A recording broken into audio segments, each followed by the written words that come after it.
নমস্কার বন্ধুরা, শিউলি রান্নাঘরে আপনাদের সকলকে স্বাগত। আমি শিউলি আজ আবার একটি নতুন রেসিপি নিয়ে আপনাদের কাছে চলে এলাম। আজ আমি দুধ পটল বানাবো আর এটা দুর্দান্ত স্বাদের হয়, অবশ্যই একবার বাড়িতে ট্রাই করবেন। আমি দুধ পটল বানানোর জন্য পটল নিয়েছি আর পটলের খোসাটা ছাড়িয়ে দেখুন দু সাইডে এইভাবে কেটে নিয়েছি। প্রত্যেকটা একইভাবে কেটে নিতে হবে। আপনারা চাইলে খোসাটা আরও হালকাভাবে ছাড়িয়ে নিতে পারেন, তো আমি এরকমভাবেই ছাড়ালাম। এবার এর মধ্যে আমি লবণ দিয়ে নেব আর সামান্য পরিমাণ হলুদ দেবো, বেশি পরিমাণ এখানে হলুদ ব্যবহার করবেন না। তারপর হাত দিয়ে ভালোভাবে পটলের গায়ে লবণ হলুদ মাখিয়ে নেব। তো এটা মাখিয়ে নিলাম। এবার আমি একটা মশলা রেডি করব, এটা কিছুক্ষণ থাক। আর এখানে দেখুন আদা নিয়েছি, আদাটা গ্রেট করে নিয়ে আর এটা জলে আমি কিছুক্ষণ ভিজিয়ে রাখবো। তারপর আমি ছেঁকে নেব আর বাকি যে আদা দানাটা থাকবে সেটা আমি অন্য সবজিতে ব্যবহার করব। এখানে 1 চামচ জিরে গুঁড়ো, 1 চামচ থেকে একটু কম ধনে গুঁড়ো আর হাফ চামচ হলুদ গুঁড়ো দিয়ে আর পরিমাণ মতো জল দিয়ে আমি এটা গুলে রেখে দেবো। এটা কিছুক্ষণ আগে ভিজিয়ে রাখবেন, তাহলে ভালো হবে। আর এখানে আমি একটু লঙ্কা গুঁড়ো ব্যবহার করছি। এখানে আপনারা চাইলে কাশ্মীরি লঙ্কা গুঁড়ো ব্যবহার করতে পারেন, ঝাল লঙ্কা গুঁড়ো ব্যবহার করতে পারেন। আমি কাশ্মীরি লঙ্কা গুঁড়ো ব্যবহার করলাম এখানে। ভালোভাবে মিশিয়ে এটা রেখে দেবো একদিকে। এবার আমি কড়াই চাপিয়ে পরিমাণ মতো আমি সয়াবিন রিফাইন তেল দিয়ে নিলাম। সাদা তেলে এই রান্নাটা করবেন, তাহলে ভালো হবে। আর এবার পটলগুলো দিয়ে আমি পটলগুলো ভালোভাবে ভেজে নেব। পটলগুলো যতক্ষণ না পর্যন্ত নরম হয়ে যাচ্ছে ততক্ষণ একটু ভেজে নিতে হবে। তো দেখুন উল্টে পাল্টে পটলের প্রত্যেকটা সব সাইডগুলো আমি খুব সুন্দর কালার করে ভেজে নিয়েছি। আর পটলটাও এখানে অনেকটা সেদ্ধ হয়ে গিয়েছে। তো কিছুক্ষণ পর এভাবে ভেজে নেওয়ার পর আমি পটলগুলো তুলে রেখে দেব।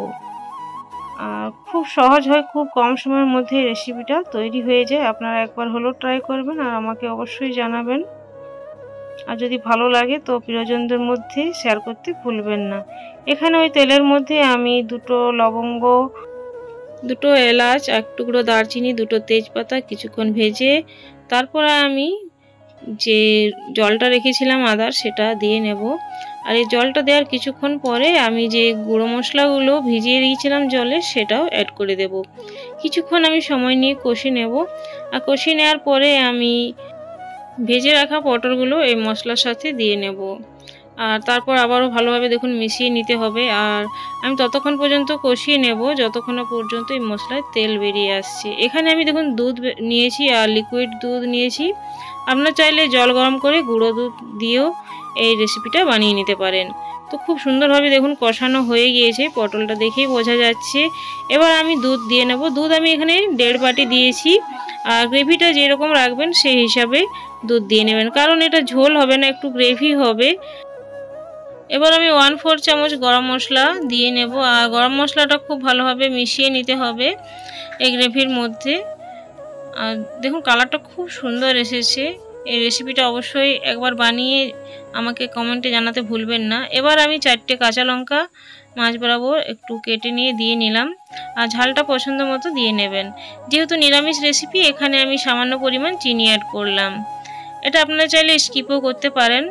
তো চিনিটা দেওয়ার পর ভালোভাবে আমি কিছুক্ষণ মিশিয়ে নেব।